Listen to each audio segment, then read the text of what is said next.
Tässä on Johnny. Johnny harrastaa Darth Vaderiksi pukeutumista. Kyllä. Ja ajatuksena oli se, että ehkä mäkin voisin kokeilla. Joo. Sä oot ottanut kamat mukaan ja tarkoitus olisi pistää kamppeet mulle niskaan. Joo. Lähdetään suorittamaan. Katsotaan miten se voima istuu sun kanssa. Sä oot ehkä vähän harteikkaampi kuin minä. Vähän lihaksikkaampi. Kiitos.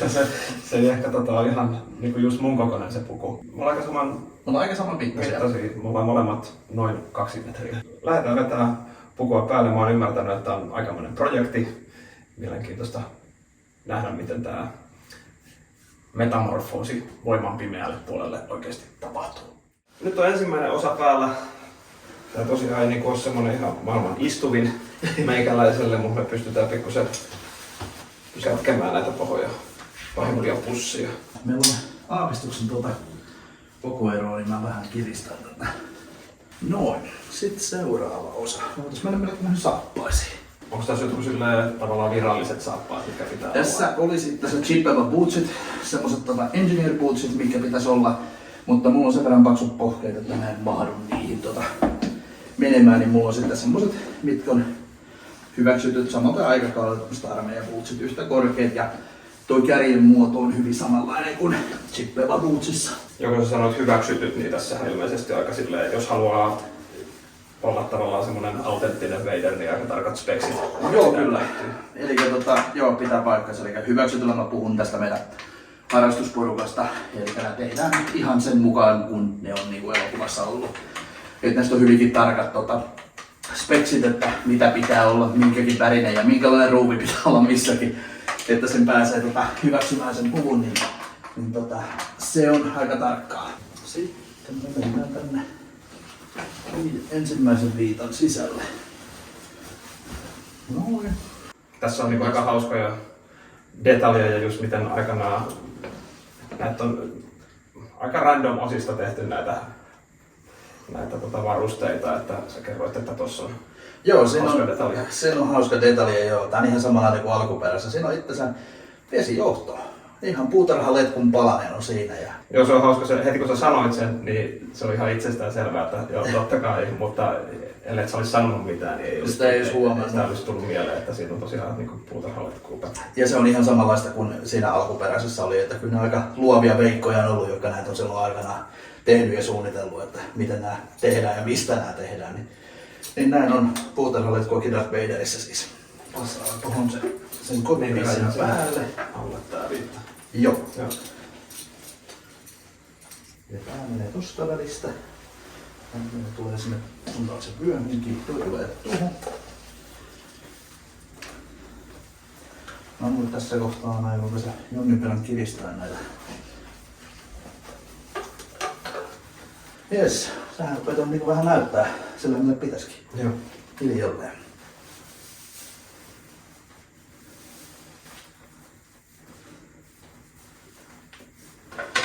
Tää on semmonen hauska. Tää tulee ihan tähän keskelle ja tässä vielä vähän. Mä menen vähän sun tänne haaruksia ja säikään. Nostan vähän tosta näin. Laitetaan sun vaikka viitta vielä päälle. Tää on kaikista painatin osa tuosta puvusta. Sitten se rupeaa niinku tuntuu sen puvun paino ja se, että se rupeaa tulemaan niinku lämmin. Tähän on viitan osalta kaikista epäkiitollisin. Koska tää viitta kuuluu olla täällä niin ketjulosun kurkkua vasten. Niin, eli nimenomaan tää on Imperiumin vastaiskupuku. Kyllä. Kaikissa näissä tää vyö on erilainen. Tää D-osassa on pyöreät kärjet täällä. Tässä on tämmöiset ihan suorakaiteen muotoiset. Nämä vyöboksit on kaikissa erilaiset. Esimerkiksi ANH, eli siinä ekassa tehdyssä, niin tässä on semmoiset punaiset prikat täällä näiden tappien alla ja tuossa on verkko. Tää chestboxi on tässä sähköinen, eli se on valot, vilkkuu ja välkkyy niin kuin siinä alkuperäisessäkin ANHssahan se on vaan puupalikka, että se ei tee mitään. Ja nämä on kaikissa erilaiset. Ja tosiaan toi viitta, mistä puhuttiin hetki sitten, niin tää on tosiaan, tää jää niinku ihan kurkkua vasten tässä. Ja tuossa Jedin palussa on tässä semmoinen koukku, mihin se ketju laitetaan, että se pysyy niinku paikoillaan. Jees, eli se on sitten viimeistä tavalla valmis. Tämähän on tosiaan Davin käsissä käynyt tää kypärä ja tää puku on ollut mulla Dave Browsen kanssa, joka näytteli Darth Vaderia silloin aikoinaan.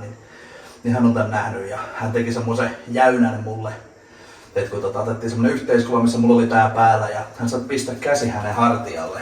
Sä voit itse koittaa nostaa niitä käsiä, niin se ei niinku onnistu. Joo, ei se... Joo, niin hän vähän sitten naljaili siinä, että hei, se onkin kiva. Joo, ja tässä on niinku hauskaa tässä kypärässä, kun itekin on tämmösen, ei ihan näin autenttista, mutta melko autenttisen Vaderin kypärän hommannut, niin tämähän ei ole musta. Ei.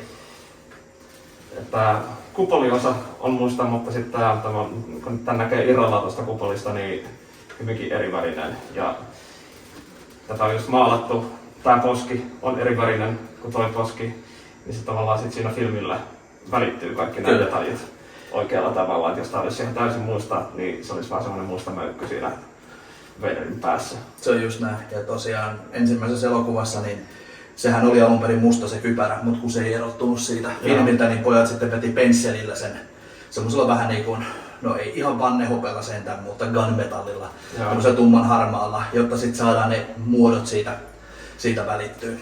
Ja tosiaan toihan on kierro joka suuntaan toi kypärä, sen on Brian Muir on käsin skulptannut alun perin sen muotin. Ja se on joka suuntaan kierro. Tää on tehty ihan oikeoppisesti, eli ihan lasikuidusta niin kuin tää Domi, tää ei ole muovia. Tuuletus täällä sisällä. Joo, tuuletus on ihan sitä varten, että kun siellä näkyy tuossa sisällä toi verkko, mikä on noiden silmien edessä, mikä oli tehty sitä varten, kun tässä ensin tehdyssä Star Warsissa, niin välillä Davin silmät näkyy sieltä. Joo. Niin tuo verkko estää sen, että se blokkaa sen palon takaisin. Joo, ja se tuulettimen ideahan on, että se pyyhkäisee sen hien, mitä tulee tuossa niin kuin kasvoille. Se puhaltaa sen pois, että ne ei mene silmät, ei mene tukkoon. Se on sitten vähän terävä. Ja sanot sitten vaan, jos se menee jotenkin huonosti, tai jokin tuntuu huonolle siellä.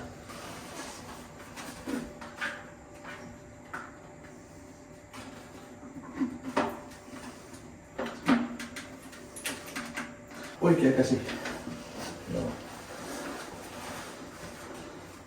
Rukkaset käteen, ettei tuu kylmä. Joo, tässä kuussa harvemmin tulee. Alright.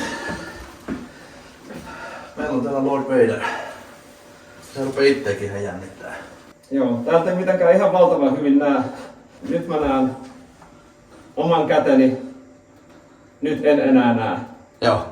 Että tavallaan tästä alaspäin ei näe yhtään mitään. Joo, ja se on, ja Dave sanoi itsekin sitä, eli tämä Vaderin näyttö, että se on se 3 metriä, että sä et näe siellä alhaalla niinku yhtään mitään. Joo.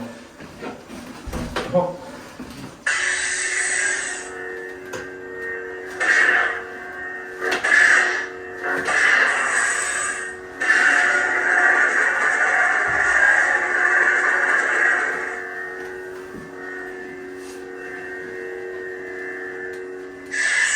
Ei mulla kylmä ole. Ei varmaan toissa. Kyllä tää on tarkenne.